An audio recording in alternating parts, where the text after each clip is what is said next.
ನಮಸ್ಕಾರ. ರಿವ್ಯೂ ಚಾನಲ್ಗೆ ಸ್ವಾಗತ. ನಾನು ಸೌಖ್ಯ ಗಾಂವ್ಕರ್. ವೆಸ್ಟ್ ಬೆಂಗಾಲಲ್ಲಿ ನಡೆದಿರೋ ಘಟನೆ ನಿಜಕ್ಕೂ ಬೆಚ್ಚ ಬೀಳಿಸಿದೆ. ಈ ರೀತಿ ಮಾಡಿದವ್ರು ಯಾರು ಅನ್ನೋದ್ರ ಸುತ್ತ ಈಗ ದೊಡ್ಡ ಗಲಾಟೆನೇ ಆಗ್ತಿದೆ. TMCಗೆ ಜನ ರೋಡಲ್ಲಿ ಏನು ಮಾಡ್ತಿದ್ದಾರೆ, ಹಾಗಾದರೆ ಇದರ ಅಸಲಿಯತ್ತು ಏನು ನೋಡ್ತಾ ಹೋಗೋಣ. ಡೀಟೇಲ್ಸ್ ಇರ್ತಾ ಹೋಗ್ತೀವಿ. ಮಿಸ್ ಮಾಡ್ದೆ ನಮ್ಮ ಚಾನಲ್ನ ಸಬ್ಸ್ಕ್ರೈಬ್ ಮಾಡಿ, ನಿಮ್ಮ ಅಭಿಪ್ರಾಯ ಕಮೆಂಟ್ ಮಾಡಿ ತಿಳಿಸಿ. ವೀಕ್ಷಕರೇ, ಶನಿವಾರ ನಡೆದಂತಹ ಘಟನೆ ಇಡೀ ದೇಶದ ಗಮನ ಸೆಳೆಯಿತು. ಅಭಿಷೇಕ್ ಬ್ಯಾನರ್ಜಿ ಸೋನಾರ್ಪುರಲ್ಲಿ ಈ ಪೋಸ್ಟ್ ಪೋಲ್ ವೈಲೆನ್ಸ್ ಆಯಿತು, BJP ಅವರು ಮಾಡಿದ್ರು ಅಂತೆಲ್ಲ TMC ಮುಗಿಬಿದ್ದಿದೆಯಲ್ಲ, ಹೋರಾಟ ಎಲ್ಲ ಮಾಡ್ತಿದೆಯಲ್ಲ, BJP ಗೂಂಡಾಗಳು ನಮ್ಮವ್ರಿಗೆ ಹೊಡೆದಿದ್ದಾರೆ ಅಂತ ಕಾರ್ಯಕರ್ತರ ಮನೆಗೆ ಹೋಗಿರ್ತಾರೆ ಅಭಿಷೇಕ್ ಬ್ಯಾನರ್ಜಿ ಅವರ ಕಷ್ಟ ವಿಚಾರಿಸ್ಕೊಂಡು ಬರೋದಕ್ಕೆ ಅಂತ. ಅಲ್ಲಿ ಹೋಗಿ ಕಣ್ಣೀರಿಟ್ಟು ಸುಮಾರೆಲ್ಲ ನಡೀತಿದೆ ಬೆಳವಣಿಗೆಗಳು. ಅಭಿಷೇಕ್ ಬ್ಯಾನರ್ಜಿ ಅವರು ಈ ರೀತಿ ವೈಲೆನ್ಸಲ್ಲಿ ತೊಂದರೆಗೊಳಗಾದವ್ರ ಮನೆಗೆ ಹೋಗಿ ಗೊಳೋ ಅಂತ ಅಳುತ್ತಿದ್ದಾರೆ, ಎಲ್ಲ ಗಮನಿಸ್ತಾ ಇದ್ದೀವಿ. ಎಲೆಕ್ಷನ್ಗೂ ಮುಂಚೆ ಓಪನ್ ಆಗಿ ಯಾವ ಅಪ್ಪನೂ ಬರಲ್ಲ ನಿಮ್ಮ ಸೇವ್ ಮಾಡೋಕ್ಕೆ. ಅಮಿತ್ ಶಾ ಎಲ್ಲಿ ಹೋಗ್ತಾರೆ, ಡೆಲ್ಲಿಗೆ ಹೋಗ್ತಾರೆ ವಾಪಸ್ಸು. ಕೇಂದ್ರ ರಕ್ಷಣಾ ಪಡೆಗಳು ಎಲ್ಲ ಮನೆಗೆ ಹೋಗ್ತಾರೆ. ಇಲ್ಲಿರೋದು ನಾವೇ, ನೆನಪಿರಲಿ ಹುಷಾರ್ ಅಂತ ಹೇಳಿದ್ದಂಥ ಅಭಿಷೇಕ್ ಬ್ಯಾನರ್ಜಿ ಎಲೆಕ್ಷನ್ ಆದಮೇಲೆ BJP ಅವರು ಗುಂಡಾಯಿಸಮ್ ಮಾಡಿದ್ದಾರೆ ನಮ್ಮವ್ರ ಮೇಲೆ ಅಂತ ಈಗ ಅವ್ರ ಮನೆಗೆ ಹೋಗಿ ಕಣ್ಣೀರು ಹಾಕ್ತಿರೋದೆಲ್ಲ ದೃಶ್ಯ ಎಲ್ಲ ಸಿಕ್ಕಾಪಟ್ಟೆ ವೈರಲ್ ಆಗ್ತಿದೆ. ಇದ್ರ ನಡುವೆ ಅಭಿಷೇಕ್ ಬ್ಯಾನರ್ಜಿ ಮೇಲೆ ಸೋನಾರ್ಪುರದಲ್ಲಿ ಹಿಗ್ಗಾಮುಗ್ಗ ಹೊಡೆದಿದ್ದಾರೆ. ಹೆಲ್ಮೆಟ್ ಎಲ್ಲ ಹಾಕ್ಕೊಂಡಿದ್ದಾರೆ ಅವರು. ಈ ಮೊಟ್ಟೆ ಹೊಡೆದ್ಬಿಟ್ಟಿದ್ದಾರೆ, ಆಮೇಲೆ ಕಲ್ಲು ಸಿಕ್ಕಿದ್ರಲ್ಲಿ ಹೊಡೆದು ಹೆಂಗೆ ಅಂದರೆ ಯಾರೋ ಬೀದಿ ಕಳ್ಳನ ಅಟ್ಟಾಡಿಸ್ದಂಗೆ ಅಟ್ಟಾಡಿಸಿದ್ದಾರೆ ಅಂತ ದೃಶ್ಯ ಹೇಳುತ್ತೆ. ಈಗ BJP ನನ್ನನ್ನು ಕೊಲ್ಲೋಕೆ ನೋಡಿತ್ತು, ಈಗ ರೂಲರ್ಸು ಕಿಲ್ಲರ್ಸು ಅಂತ ಮಮತಾ ಬ್ಯಾನರ್ಜಿ ಮುಗಿದು ಬಿದ್ದಿದ್ದಾರೆ. ಈ ವಿಚಾರದಲ್ಲಿ ಕಾಂಗ್ರೆಸ್ ಕೂಡ ಸಾಥ್ ಕೊಟ್ಟಿದೆ. ಏನು ನಡೀತಿದೆ ಪಶ್ಚಿಮ ಬಂಗಾಳದಲ್ಲಿ, ವಿರೋಧ ಪಕ್ಷದವ್ರನ್ನ ಮುಗಿಸೋದು ಅಂದರೆ ರಾಜಕೀಯವಾಗಷ್ಟೇ ಅಲ್ಲ, ಹಾಗೆ ಉಸಿರು ನಿಲ್ಲಿಸೋಕೆ ಹೊರಟಿದ್ದಾರೆ ಅಂತೆಲ್ಲ ಸಿಕ್ಕಾಪಟ್ಟೆ ಆಕ್ರೋಶ ವ್ಯಕ್ತಪಡಿಸ್ತಿದ್ದಾರೆ. BJPಗೆ ರದ್ದೇ ಕೈವಾಡ ಇದು. BJP ಅವರೇ ಆ ಗುಂಪಲ್ಲಿ ಸೇರಿಕೊಂಡಿದ್ರು ಹೊಡೆಯೋದಕ್ಕೆ, ಅಭಿಷೇಕ್ ಬ್ಯಾನರ್ಜಿನ ಅಲ್ಲೇ ಮುಗಿಸ್ಬಿಡೋದಕ್ಕೆ ಅಂತ ಹೇಳ್ತಿದ್ದಾರೆ. ಆ ದೃಶ್ಯ ನೋಡಿದ್ರೆ ಯಾರಿಗಾದರೂ ಒಂಥರ ಸಿಂಪತಿ ಸೃಷ್ಟಿಯಾಗಬೇಕು, ಹಾಗಿದೆ ದೃಶ್ಯ. ಮತ್ತು ದೃಶ್ಯಗಳನ್ನು ಸೃಷ್ಟಿಸೋದ್ರಲ್ಲಿ ಮಮತಾ ಬ್ಯಾನರ್ಜಿ ಅವರಂತೂ ಎಕ್ಸ್ಪರ್ಟು. ಹಾಗಾಗಿ ಈಗ ಇದು ಚರ್ಚೆ ಕಾರಣ ಆಗಿದೆ. ನಿಜವಾಗಿಯೂ ಇಲ್ಲಿ BJP ಅವರಿದ್ರೋ, ನಿಜವಾಗಿಯೂ ಈಗ BJP ಅವರು ಮೊದಲು TMC ಅವರು ಮಾಡ್ತಿರೋ ಕೆಲಸವನ್ನೇ ಮಾಡೋಕ್ಕೆ ಶುರು ಮಾಡಿದಾರೋ ಇವರು ಆರೋಪ ಮಾಡ್ತಿರೋ ರೀತಿ, ಅಥವಾ ಸಿಂಪತಿ BJP ಗೂಂಡಾಯಿಸಮ್ ಅಂತ ಸಾಬೀತು ಮಾಡೋದಕ್ಕೆ ಇದು ತಾವೇ ಸ್ಕ್ರಿಪ್ಟ್ ಮಾಡ್ಕೊಂಡು ಮಾಡಿರೋ ನಾಟಕವ ಅನ್ನೋ ರೀತಿಯಲ್ಲೂ ಇನ್ನೊಂದು ಆಯಾಮದಲ್ಲಿ ಕೇಳಿ ಬರ್ತಿದೆ. ಇನ್ವೆಸ್ಟಿಗೇಷನ್ ಆದ್ರೆ ಗೊತ್ತಾಗತ್ತೆ. They want to kill me. They want to kill me. এরা আমাদের প্রাণে মারতে চায়। মেরে দিক আমার মৃতদেহ উদ্ধারক এখান থেকে, কিন্তু আমি জায়গা ছেড়ে যাব না। আমি সঞ্জুর বৃদ্ধ বাবা মাকে এই অবস্থায় ছেড়ে যাব না যতক্ষণ না ফোর্স এসে রিকভার করবে।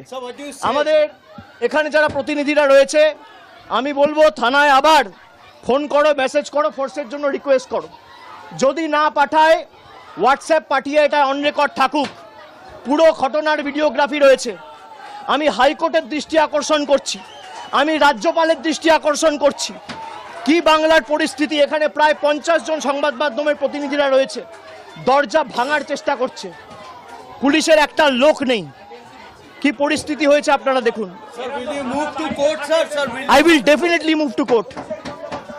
आप गला भी काट देंगे, आप कुछ भी कर लो, आपको 10 बार सोचना पड़ेगा, आपको 7 बार जन्म लेना पड़ेगा मुझे झुकाने के लिए। हम लोग तो गद्दार नहीं है। आप सोचे थे कि आप लोग को कभी हटाया नहीं जा सकता, आप लोग इंडिस्पेंसिबल है, और जनता आज दिखा दिया है।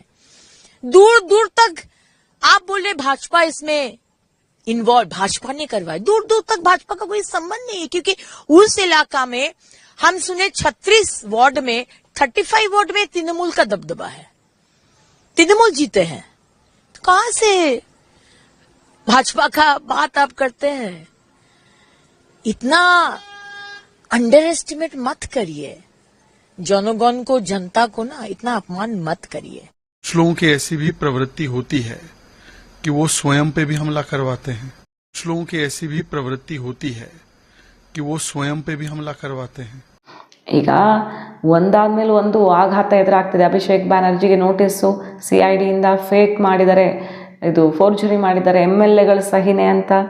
ಮತ್ತೊಂದು ಕಡೆ ಈ ಥ್ರೆಟನ್ ಮಾಡಿರುವಂಥ ಕೇಸು, ಸಾಕಷ್ಟು FIRಗಳು ಅದೆಲ್ಲ ಗಮನಿಸ್ತಾ ಇದ್ವಿ. ಕೌನ್ಸಿಲರ್ಗಳೆಲ್ಲ TMC ಅವರು ದುಡ್ಡು ಹೂತಿಟ್ಟಿದ್ದೆಲ್ಲ ಸಿಕ್ಕಿದೆ. ಈಗ ಅವ್ರ ಬ್ಯಾಕ್ ಯಾರ್ಡಲ್ಲಿ ದುಡ್ಡು ಕಂತೆ 2-3 ಕೋಟಿ ದುಡ್ಡೆಲ್ಲ ವಶಪಡಿಸ್ಕೊಂಡಿದ್ದಾರೆ. ಒಬ್ಬರಾದ್ಮೇಲೆ ಒಬ್ಬರು ತಗಲಾಕೊಳ್ತಿದ್ದಾರೆ. ಭ್ರಷ್ಟಾಚಾರಿಗಳು, ಅಕ್ರಮ ಮಾಡಿದವರು, ಸುಲಿಗೆ ಮಾಡೋಕ್ಕೆ ಹೋದವರು. ಮೊನ್ನೆ ಒಬ್ಬ TMC ನಾಯಕನಿಗೆ ಕೋಲ್ ತೊಗೊಂಡು ಹೊಡೆದು ಬಟ್ಟೆ ಬಿಚ್ಚಿ ಅರೆಬೆತ್ತಲೆ ಮಾಡಿ ಹೊಡೆದು ಬಿಸಾಕಿದ್ದಾರೆ. ಯಾಕೆ ಅಂದರೆ ಅಲ್ಲಿ ಸುಲಿಗೆ ಮಾಡೋಕ್ಕೆ ಹೋಗಿದ್ದ ಆತ. ಸರ್ಕಾರ ಚೇಂಜ್ ಆದರೂ ಆತನ ಬುದ್ಧಿ ಚೇಂಜ್ ಆಗಿರಲಿಲ್ಲ, ಭಯ ಬಂದಿರಲಿಲ್ಲ. ಜನರಿಂದ ದುಡ್ಡು ವಸೂಲಿ ಮಾಡೋ ಕೆಲಸ ಮಾಡಿದವನಿಗೆ ಸರಿ ಮಂಗಳಾರತಿ ಮಾಡಿ ಹಿಗ್ಗ ಮೊಗ್ಗ ಪ್ರಸಾದ ಕೊಟ್ಟು ಕಳಿಸಿದ್ದಾರೆ. ಇದೆಲ್ಲ ಡೆವಲಪ್ಮೆಂಟ್ಸ್ ಆಗ್ತಿರೋದು ನೋಡಿದ್ರೆ ಇದನ್ನು BJP ಅವರು ಮಾಡ್ತಿದ್ದಾರೋ, ಜನ ರೊಚ್ಚಿಗೆದ್ದು TMC ಆಡಳಿತದ ವಿರುದ್ಧ ಆಕ್ರೋಶ ಈಗ ಸಿಡಿದಿದೆಯೋ, ಹಂಗೆ ಸ್ಫೋಟವಾಗಿದೆಯೋ, ಅದರ ಎಫೆಕ್ಟೋ ಗೊತ್ತಿಲ್ಲ. ಎಲೆಕ್ಷನ್ನಲ್ಲಂತೂ ಸಿಟ್ಟು ವ್ಯಕ್ತವಾಗಿದೆ. ಹೆಣ್ಣು ಮಕ್ಕಳ ಮೇಲೆ ದೌರ್ಜನ್ಯ ಆಗ್ತಿತ್ತು ಅನ್ನೋ ಕಾರಣಕ್ಕೆ ಅದಕ್ಕೆ ಹೆಣ್ಣು ಮಕ್ಕಳನ್ನೇ ಗುರಿಯಾಗಿಸಲಾಗ್ತಿತ್ತು. 8 ಗಂಟೆಗೆ ಯಾಕೆ ಹೊರಗೆ ಹೋದರು ಅಂತ ಒಬ್ಬರು ಮಹಿಳೆಯಾಗಿ ಮಮತಾ ಬ್ಯಾನರ್ಜಿ ಅವರು ಮಾಡಿದ್ದ ಪ್ರಶ್ನೆ ನಗರವಾಸಿಗಳನ್ನು ಸಿಡಿದೇಳುವಂತೆ ಮಾಡ್ತು. ಅಭಿವೃದ್ಧಿ, ಉದ್ಯೋಗ, ಕೇಂದ್ರದ ಸ್ಕೀಮ್ಗಳು ಬರದಂತೆ ಬಾರ್ಡರ್ ಸೀಲ್ ಮಾಡಿದ್ದು, ಬಾಂಗ್ಲಾದೇಶದವ್ರಿಗೆ ಬಾರ್ಡ್ರ್ ಓಪನ್ನು, ಕೇಂದ್ರ ಸರ್ಕಾರದ ಯೋಜನೆಗಳಿಗೆ ಬಾರ್ಡ್ರ್ ಕ್ಲೋಸು, ಇದೆಲ್ಲ ಸಿಡಿದೇಳುವಂತೆ ಮಾಡಿತ್ತು. ಇನ್ನೊಂದು ದೊಡ್ಡ ಅಕ್ರಮವನ್ನು ಸುವೇಂದು ಅಧಿಕಾರಿ ಬಯಲಿಗೆ ಎಳೆದಿದ್ದಾರೆ. ಈ ಲಕ್ಷ್ಮೀರ್ ಭಂಡಾರ್ ಯೋಜನೆಯಲ್ಲಿ ಬಹಳಷ್ಟು ಜನ ವಿದೇಶದ ಹೆಣ್ಣುಮಕ್ಕಳೇ, ಅಂದರೆ ವಿದೇಶದವ್ರು ಇನ್ಯಾರು, ಬಾಂಗ್ಲಾದೇಶದವರು, ಅವರು ಇವರು, ಈ ನಮ್ಮ ದೇಶದ ಸ್ಕೀಮ್ ತೊಗೊಳಕ್ಕೆ ಅರ್ಹತೆ ಇಲ್ಲದವರೇ ಲಕ್ಷಗಟ್ಟಲೆ ಜನ, ಅಂದರೆ ಕೋಟ್ಯಾಂತರ ರೂಪಾಯಿ ಆಗುತ್ತೆ ತಿಂಗಳು ಕೊಡೋ ಗೃಹಲಕ್ಷ್ಮಿ ಥರದ್ದು ಯೋಜನೆ ಕೊಡೋಕ್ಕೆ ಹೋದರೆ ಎಷ್ಟೆಷ್ಟಾಗುತ್ತೆ ಒಂದು ಸಲ ಲೆಕ್ಕ ಹಾಕಿ. ಸಿಕ್ಕಾಪಟ್ಟೆ ಜನ ವಿದೇಶದವರು ತಗೊಳ್ತಿದ್ರು ಅನ್ನೋದಕ್ಕೆಲ್ಲ ಈಗ ಸಾಕ್ಷಿ ಸಮೇತ ತೆಗೆದಿದೆ ಸುವೇಂದು ಅಧಿಕಾರಿ ಸರ್ಕಾರ. ಹಾಗಾಗಿ ಮಮತಾ ಬ್ಯಾನರ್ಜಿ ಅವರಿಗೆ ಈಗ ನಿಂತನೆಲ್ಲ ಅಳಗಾಡ್ತಿದೆ. ಒಬ್ಬರಾದ್ಮೇಲೆ ಒಬ್ಬರು ಪಕ್ಷ ಬಿಡುವಂಥ ಮುನ್ಸೂಚನೆ ಕಂಡು ಬರ್ತಿದೆ.